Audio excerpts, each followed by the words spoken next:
Hi friends, as we were discussing second chapter of Indian Evidence Act, which is actually found from section 5 to 55. Such a long chapter, it was dealing with relevancy of facts, different angles from which different facts, how and what manner they are relevant to the fact in issue or relevant fact that we were discussing in the last chapter. Now we are going to discuss the third chapter which deals with proof.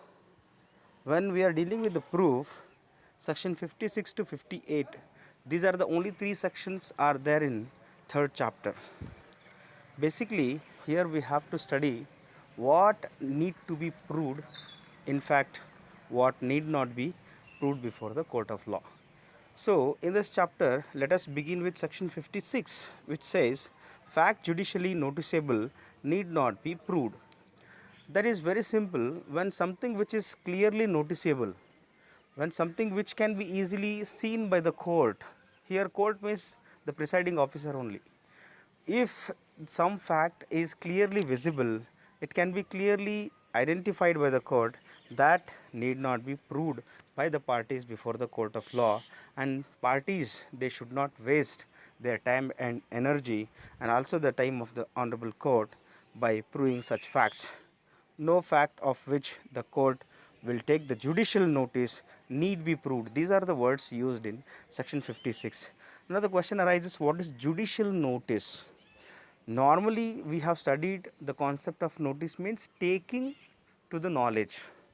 That means if judicially some fact is taken to the knowledge, means either one or other the provision of law which is there, which is dealing about the judicial notice, and the court has to take the notice of that, or sometimes you can say like court easily can take the notice of that.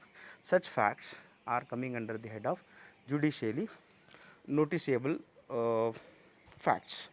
Similarly, we can refer some examples for this, like if any fact which is already there in the pleadings itself admitted by the other side, if the other side has got something in the pleadings itself, that you need not to once again prove before the court of law. This is section 56.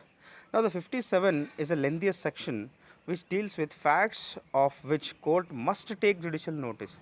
Here it is the incumbent duties casted upon the court itself, that court has to take the notice of several facts which have been listed in section 57. It says that the court shall take judicial notice of the following facts. Which are those following facts? Let us take one by one. First of all the laws in force in the territory of India. That means whatever the law, again we have to take the definition from Article 13 of Indian Constitution, which says what is law and what are the different norms which are coming under the category of law. So all such laws, maybe it is parliament law or the laws made by the courts, that is precedent law, or some other laws, all such laws are coming under this category. It says that any law, if it is there in India, if it is time being in force, then it is the duty of the court that court should have the judicial notice of such law. Second thing is that all public acts passed are hereafter to be passed by the parliament. That means at the time of enacting this evidence act, or after the enactment of this evidence act, what are the local laws, parliamentary laws, or any other laws, they are also coming under the judicial notice of the court, and court must have the judicial notice of it. Articles of war for the Indian Army, Navy and Air Force, all such articles connected to the war, court should have the judicial notice. Next, fourth one is the course of proceeding of parliament. What are the different proceedings have been taken place in the parliament? All such courses of proceedings with regard to parliament, of parliamentary affairs, maybe it is with regard to Constituent Assembly of India, then with regard to of the parliament and the other legislatures established under the law for the time being in force. Sometimes, like before independence, we had provinces, and at that time when the British Raj was there in India, that Indian Evidence Act has played very vital role, even covering the provinces and the provincial legislations. So that was the fourth thing. Fifth one is that accession and the sign manual of the sovereign for the time being of the United Kingdom of Great Britain and Ireland. At that time, before independence, this clause 5 was applicable. What are the laws made by United Kingdom for itself, and also the laws made by Ireland, they were applicable. But section this clause 5 is not having any vital role in the independent India. Next one is all seals of which English courts take judicial notice. The seals of all the courts in India and all courts of India established by the authority of the central government and the respective state governments. Now, what are the different seals? All such seals, signatures, when they are accompanied by seals, then it is a presumption that that signature is also genuine. Why? Because the seal playing vital role, and there is a judicial notice compulsion on the court that court should know all seals which authorities have been established by the authority of the parliament, that is government of India, central government, or the state government, or any other local governments. All such seals and all, they must be within the knowledge of the court. It includes all, even admiralty, maritime jurisdictions, notary public, and seals of some oath commissioners and other all officers who have been established in different legislations of the central or state governments.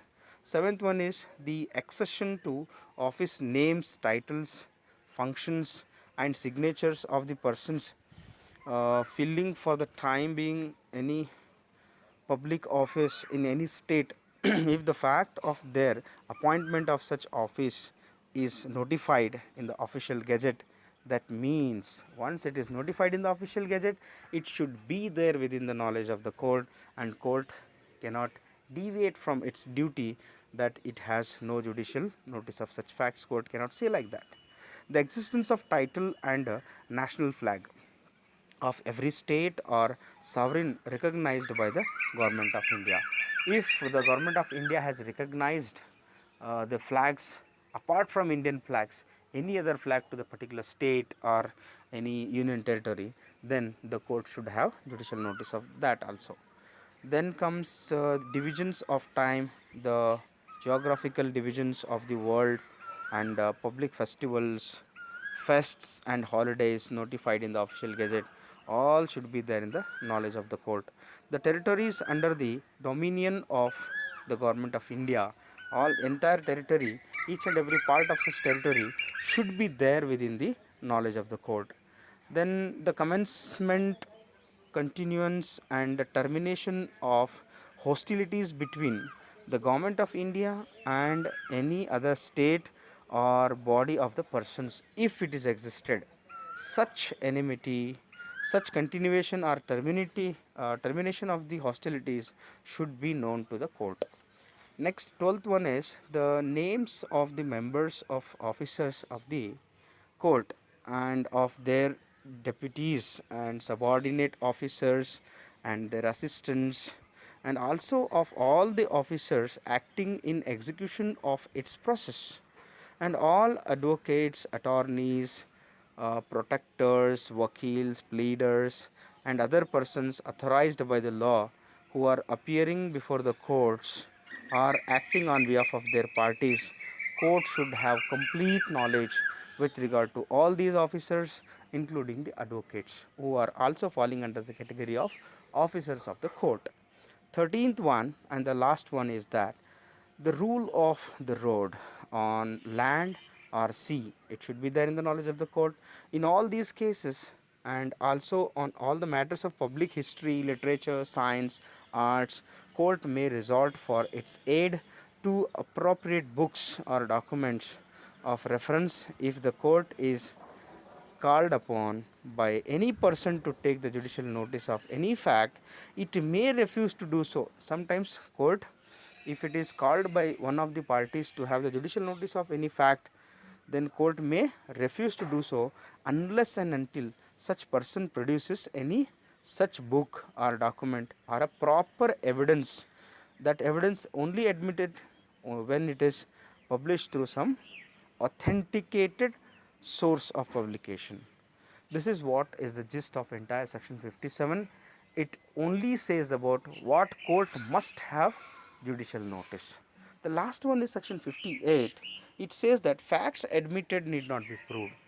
Direct line. Facts which have been admitted by either of the parties, these same facts need not be once again proved by the counterpart. That means no fact need to be proved in any proceedings which the parties thereto or their agents agree to admit at the hearing, or which before the hearing they agree to admit by any writing under their hands, or which by any rule of pleading in force at the time they are deemed to have admitted by their pleadings.